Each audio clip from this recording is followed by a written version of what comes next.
Welcome to another video of the Target Individual Program, the Target Individual Experience. It is after 10:30. Home. Let me turn the whole camera around. So I did a video earlier, well, two videos. The second one, I was talking when Pam came home.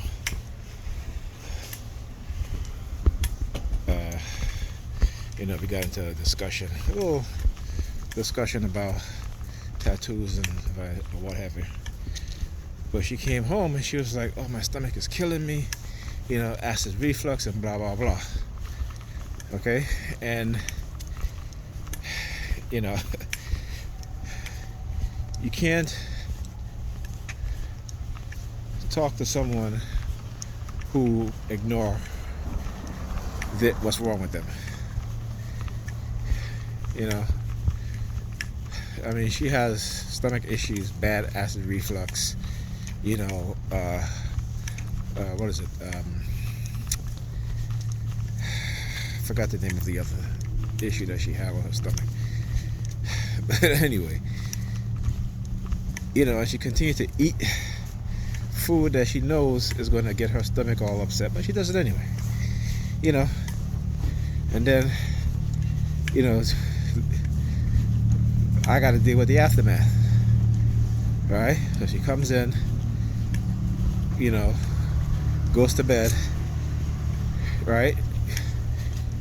Talk about her stomach, what have you. And I'm like, well, you have medicine for that, right? Oh, they told me not to take too much of it, or what have you, because, it's not good to have to take too much of it. So, there you go, the homeless steam. The homeless steam again. Okay, see that?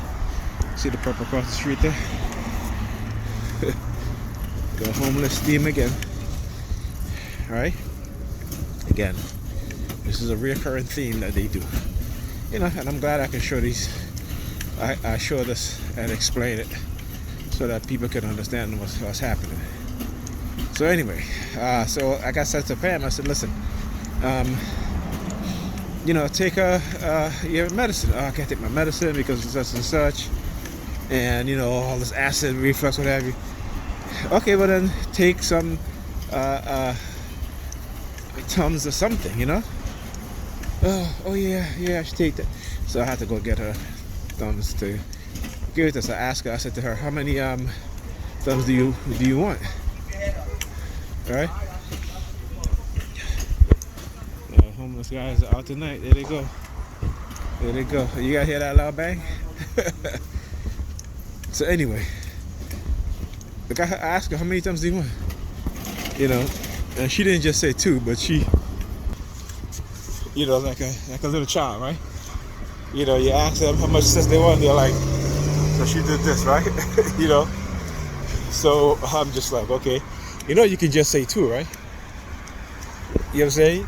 When you ask me if I want something, how much I want, I say 2 or 3 or 4 or whatever the number is. I don't raise up my hands like I'm some 5-year-old or some 6-year-old kindergartner and first grader. You know what I'm saying? But again, I know it's a target because previously, earlier, like around 5 minutes to 5, she gave me a call. She called me. And she was like, oh, I got all this work I gotta do, and blah, blah, blah. There's always stuff. Even earlier today, she was like, that's why sometimes I need to stay late. No, you need to stay late because, whoever you're messing with, you want to, you're not doing no work or have you. You may be doing some work, but whoever you're screwing with your job. Like, again, I don't care. But why be deceitful and lie about it? When clearly I said to you, I'm not watching the kids. You can get a babysitter for that. But because she has to pay the babysitter, what they're going to do, they figure that they're going to manipulate me to stay while she goes out on dates and what have you, or whoever, what have you. And I'm not having it. I'm not doing that. So this is what they're doing now, is trying to manipulate me into staying there, right? And then she starts off with this behavior again. Like I told her all the time, I said, I know your pattern. You have not changed one bit.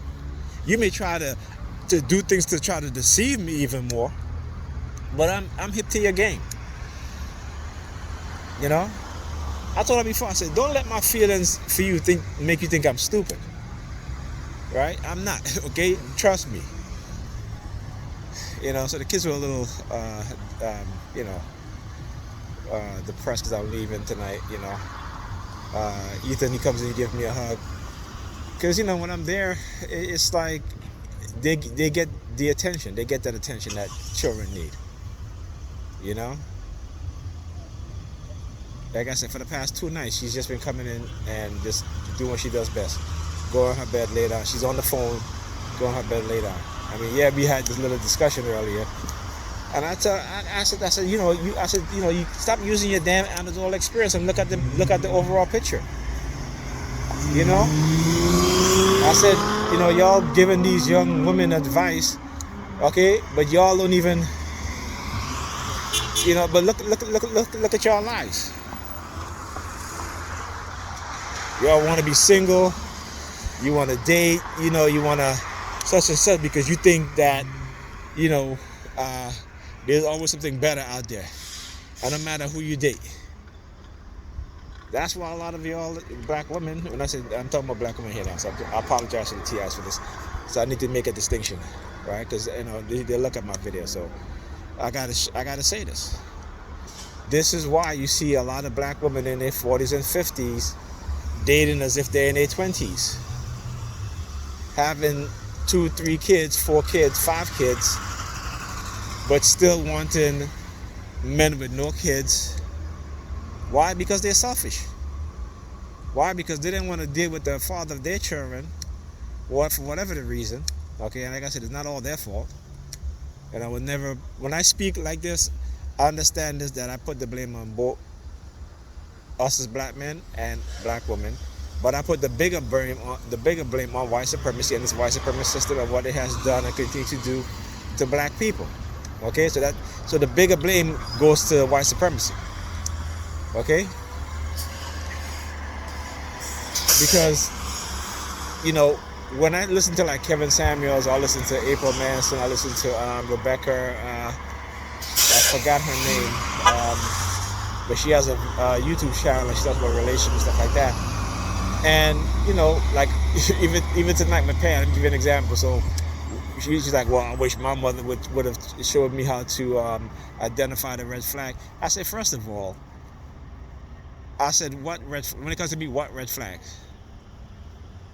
Okay? I said, I didn't just, you know, show you a new side of me after I courted you and dated you until I told you that, you know, that I want to be in an exclusive relationship with you, and all throughout the years I keep telling you that I'm committed to you, right? And to you and the kids, despite what I was going through. So if you call that a red flag, I call that honesty. The red flag should have been for me. To see that here's a woman who you tell, listen, I'm going through this. I have a disability. You know, actually I was with her when my back really started, you know, acting the way that it is. Okay. And like I said, and not once when my back gave out, did she say, hey, let me give you a back rub.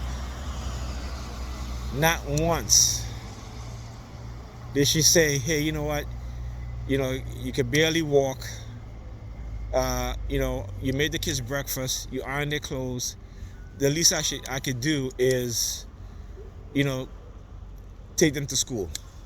Not once did she say that. Okay? So again, the red flag should have been me, but this is my fault and my, you know, and I accept the blame, but I understand that, you know, being raised by a single mother, you know, not being told, not being taught certain things, particularly because women can't teach young boys to be the type of man that, you know, that they need to be. They'll raise young boys to be the type of man that they need, the mothers need, right? They're not raising young men to be responsible, committed, so that when they go out there and they meet a woman, they can be the type of man that woman needs, and same vice versa. Okay, they're not teaching their daughters to be the type of wife a woman that a man needs, right? But yet they are the backbone of the community, the black community, and they wear that shit as a badge of honor. But then when you look at the reality, they should be hanging their head in shame. Okay? See, this is what white supremacists have done to our community, and white supremacy have done to our community. And so you will never hear me blame black people 100% for the condition that we're in. Okay? 90% of it goes to the white supremacists, the U.S. government, those white supremacists who work within the government, who work within the security agency, in law enforcement, okay, who are engaging in warfare against us. Okay? And it's TIs too. So remember that. Alright, so yeah, so that's the thing. Alright, look at this dude. Look at this dude. Yeah.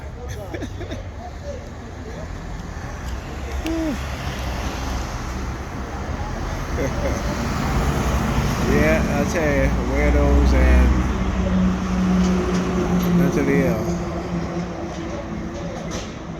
You know, they have mental illness, so they got to create mental illness within everybody, right? And they have the resources, the power, and the ability to do exactly that.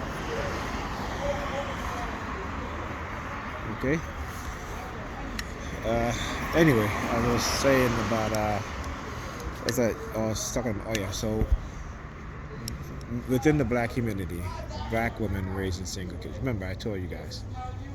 Pam told me that she wanted to be a single mother. She wanted to go out there and date, you know, find somebody who is compatible for her and all this stuff. Okay?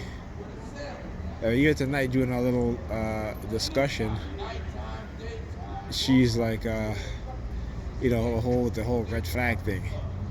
And I'm like, you're not even looking at yourself.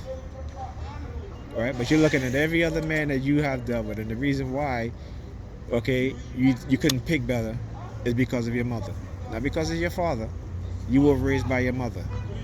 That's the reason why you couldn't pick well. Same as me.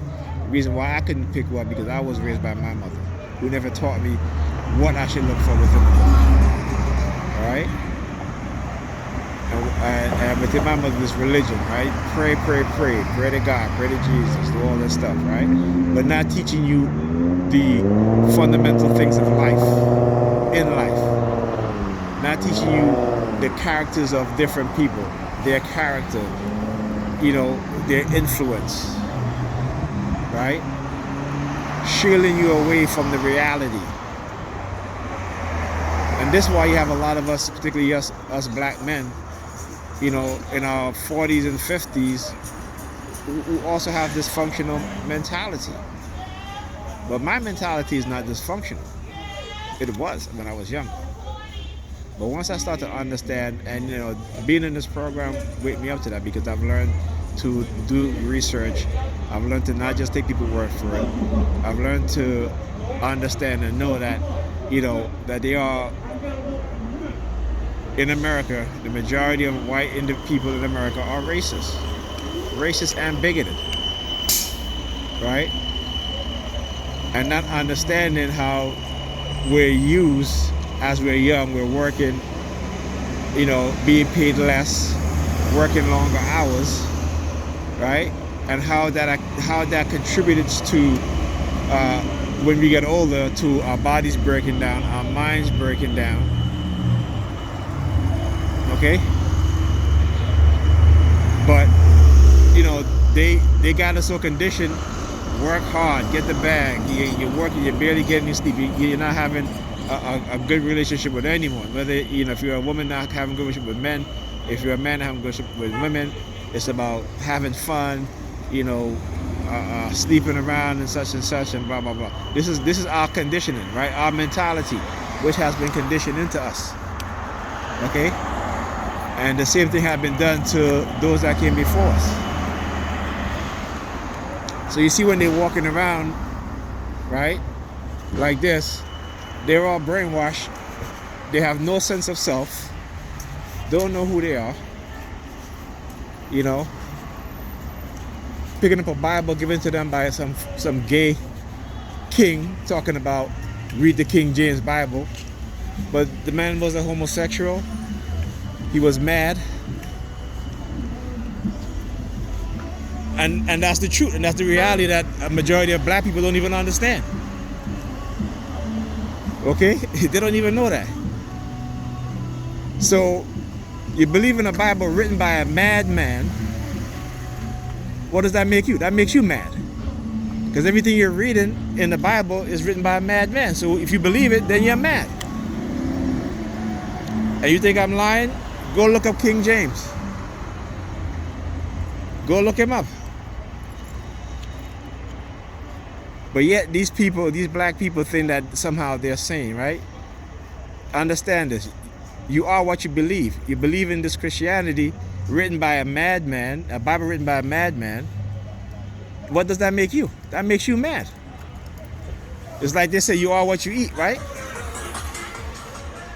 You know, we got to think of it like that. Because if they really believe in this shit, and a person say God spoke to me and God told me this and it's against what they believe, they'll send that person to the madhouse, right? So, you know what I'm saying? It's like you gotta think logically about this shit. And this is why I put my videos out there so people can understand this shit. It's particularly black people, because we are dysfunctional as a people. We are dysfunctional as individuals. And the white supremacists can turn each and every one of us against each other. And they know what they're doing. They know exactly what they're doing. Create the villain and then set the public against that person. That's okay. I'll be the villain, but I'll be an educated villain who's going to educate and show and awaken people's mind to the reality. That's what I'm going to do. Okay? See the fire trucks just roll out. They're all the way down there. Yep, and I'm going to keep speaking my truth. And speaking the truth, which coincides with my truth. And I have the documents to prove it.